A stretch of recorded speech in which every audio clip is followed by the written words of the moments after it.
Hello there, I'm Charlie, aka Ronan Logan X, and this is Ronan Logan X Reviews. In this video, I'm taking a look at the Marvel Legends deluxe figure of Ironheart from Black Panther Wakanda Forever. Now, I'm not the most familiar with this character, having only seen her in some animated series. However, upon seeing the design of her armor for the MCU, I found it to be really interesting and was looking forward to getting this figure. So let's check it out. In the way of accessories, this figure comes packed with a bunch of extras, including extra hands, an alternate head, some sort of energy blaster, as well as multiple flight effects. So all in all, a nice assembly of accessories for this character. That said, I'm not certain if I still agree with its classification as a deluxe figure.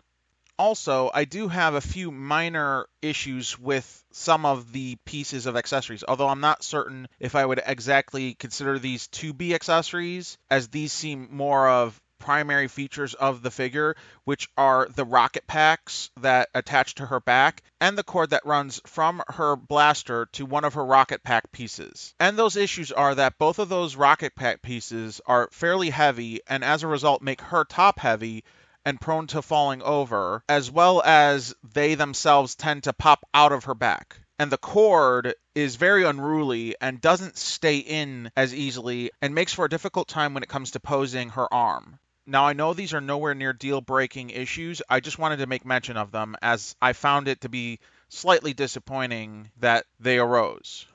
Even more disappointing is the articulation on the figure.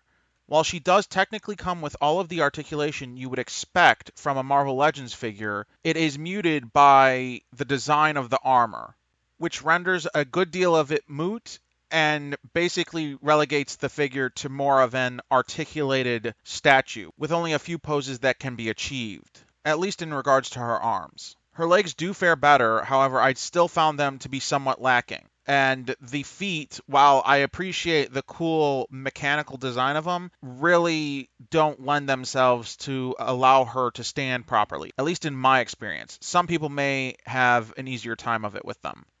On the positive side of things, her head and torso do feature a decent range of motion in terms of articulation, so it's not all bad. Although when the rocket packs are in, due to their weight, they do tend to pull her torso back, creating some issues with posing. But that is only when they are pegged into the figure.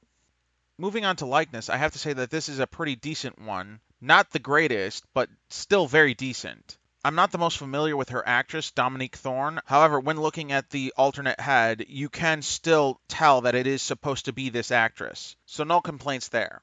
So, with all of that said, I would have to give this figure a mild recommendation. The design of the armor is still really cool and would look pretty darn awesome standing beside your Iron Mans and War Machines and whatnots on your display shelf, despite its issues with articulation. But I would recommend tempering your expectations of the figure and trying to get this on sale. I don't think this is necessarily worth the $33.99 retail asking price. I hope you have enjoyed this video and you have found it helpful and informative in any decisions you might have regarding the purchase of this figure.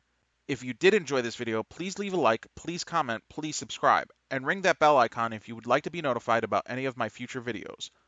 Also, if you might be interested in anything else of mine, you can find me on Instagram at RonanLoganX, where I post toy photography pictures as well as puppy pictures of my pup Ripley. Thank you for watching and have a nice day.